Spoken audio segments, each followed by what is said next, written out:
Hi hello welcome to the paper cooking ചാനലിലേക്ക് എല്ലാവർക്കും സ്വാഗതം.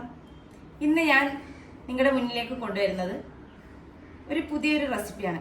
കാരണം നമ്മുടെ ഈ ആലപ്പുഴ ഭാഗത്തേക്കൊന്നും ഇല്ലാത്ത ഒരു സംഭവമാണ് ഇരുപുളി എന്ന് പറയുന്നത്.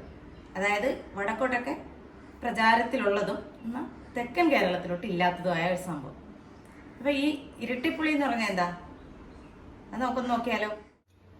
ഇതിന് നമുക്ക് കുറച്ച് ചേമ്പും വിത്ത് വേണം, അതുപോലെ തന്നെ നമ്മുടെ കുമ്പളങ്ങ, ഒരു മുരിങ്ങയ്ക്ക. ഇനി നിങ്ങൾക്ക് ഇതിനകത്ത് പച്ചയത്തയ്ക്ക വേണേൽ അങ്ങനെയും ചേർക്കാം. എന്താണോ നമുക്ക് കൈ കിട്ടുന്ന കഷ്ണങ്ങൾ എന്താണോ അതെല്ലാം വെച്ച് നമുക്ക് ഇരുപുളി ഉണ്ടാക്കാം. ഇതിന് പല പേര് പറയും. ഇരുപുളി എന്ന് പറയും, എരുളി എന്ന് പറയും, ഇരട്ടിപ്പുളി എന്ന് പറയും. അപ്പം എന്താണോ നമുക്ക് പ്രാദേശികമായിട്ട് പറയുന്നത് അതങ്ങ് പറഞ്ഞേച്ചാൽ നമുക്കിതെല്ലാം ഒന്ന് ഒരുക്കിയെടുക്കാം.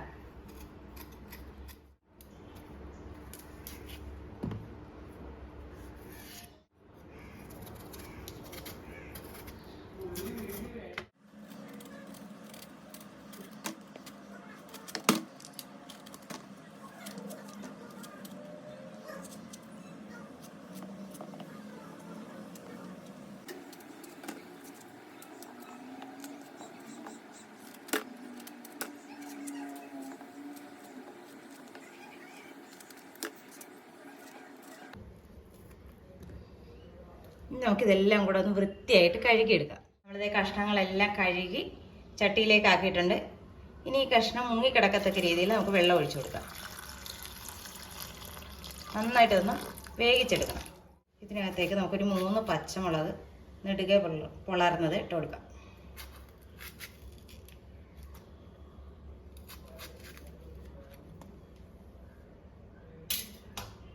നമുക്കിനി ഇത് അടുപ്പത്തോട്ട് വെച്ചു. നമ്മുടെ കഷ്ണങ്ങൾ തിളച്ച് വന്നിട്ടുണ്ട്. ഇതിലേക്ക് നമുക്കൊരു 1/4 ടീസ്പൂൺ മഞ്ഞൾപ്പൊടി ചേർത്ത് കൊടുക്കാം. അതുപോലെ തന്നെ നമുക്കിതിന് ആവശ്യമായ, അതായത് കഷ്ണത്തിന് ആവശ്യമായ ഉപ്പും ചേർത്ത് കൊടുക്കാം. ഉപ്പൊക്കെ നമ്മുടെ ടേസ്റ്റിനനുസരിച്ച് വേണം ചേർത്ത് കൊടുക്കാൻ.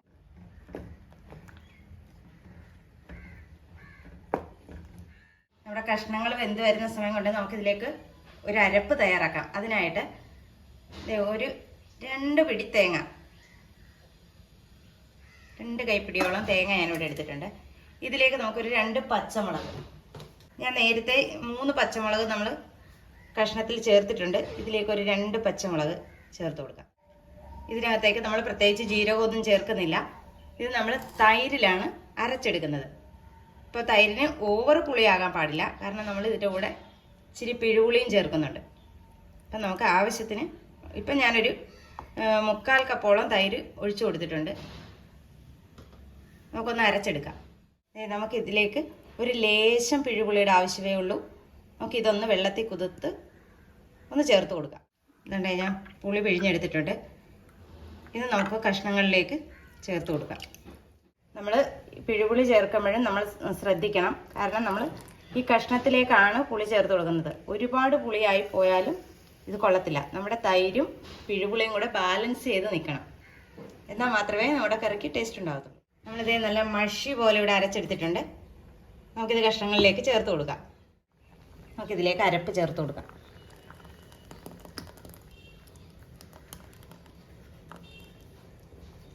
ഇങ്ങനെ തേങ്ങയിൽ അരച്ച് തൈര് ചേർത്ത് അരയ്ക്കുമ്പോഴത്തേക്ക് ആ പിരിപിരാന്നുള്ള ആ ഒരു സംഭവം ഉണ്ടാകത്തില്ല. നമ്മുടെ ഇരുപുളി നന്നായിട്ട് തിളയ്ക്കണം.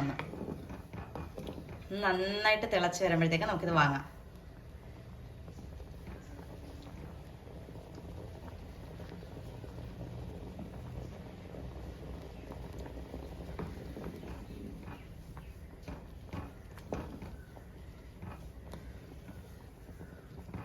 ഇതൊരു ഓഫ് വൈറ്റ് ആയിട്ടാണ് നമുക്ക് ക്യാമറയിൽ കാണുന്നത്, പക്ഷെ ഓഫ് വൈറ്റ് ആയിട്ടല്ല, ഇതിനൊരു ഒളി മഞ്ഞ നിറമാണ്. നമുക്ക് മഞ്ഞ നിറം കൂട്ടണമെങ്കിൽ നമ്മൾ വറ ഇടുന്ന സമയത്ത് അല്പം മഞ്ഞപ്പൊടി ചേർത്താൽ മതിയാവും. ഇത് നന്നായിട്ട് തിളച്ചിട്ടുണ്ട്. ഇനി നമുക്കിത് വാങ്ങാം. നമ്മളിത് ഒരു പാത്രം അടുപ്പത്തോട്ട് വെച്ച് കൊടുത്തിട്ടുണ്ട്. അതിലേക്ക് അല്പം വെളിച്ചെണ്ണ ഒഴിച്ചു കൊടുക്കാം. ഇതിനകത്ത് നമ്മൾ കൊച്ചുള്ളി ഒന്നും മൂപ്പിച്ച് ചേർക്കത്തില്ല. നമുക്ക് ഇതിലേക്ക് അല്പം കടുക് ഇട്ട് കൊടുക്കാം.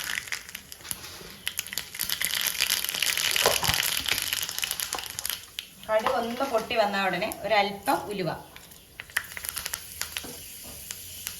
അതുപോലെ തന്നെ നമ്മുടെ കറിവേപ്പില ചേർത്ത് കഴിഞ്ഞാൽ നമുക്ക് വറ്റൽമുളക് ഉണ്ടെങ്കിൽ വറ്റൽമുളക് ചേർക്കാം. ഇപ്പം ഞാൻ അതിന് പകരം എൻ്റെ കയ്യിൽ ചതച്ച മുളകാണ് ഉള്ളത്, നമുക്കത് ചേർത്ത് കൊടുക്കാം.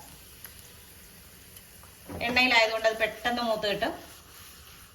ഇനി നമ്മുടെ ഇരുപുളിയിലേക്ക് നമുക്ക് ചേർത്ത് കൊടുക്കാം. ഇത്രയേ ഉള്ളൂ നമ്മുടെ ഇരുപുളിയുടെ പരിപാടി. ഇപ്പം എത്ര സിമ്പിളായിട്ടാണ് നമ്മൾ ഉണ്ടാക്കിയത് അല്ലേ? ഒത്തിരി സമയമൊന്നും വേണ്ട. അപ്പം നിങ്ങളും ഇതുപോലെ ഒന്ന് ചെയ്തു നോക്കുക. വീഡിയോ ഇഷ്ടമായാൽ ലൈക്ക് ചെയ്യാനും ഷെയർ ചെയ്യാനും കമൻറ്റ് ചെയ്യാനും മറന്നു പോകരുത്. നല്ലൊരു വീഡിയോ ആയിട്ട് കാണുന്നവരെ ടാറ്റാ ബൈ ബൈ.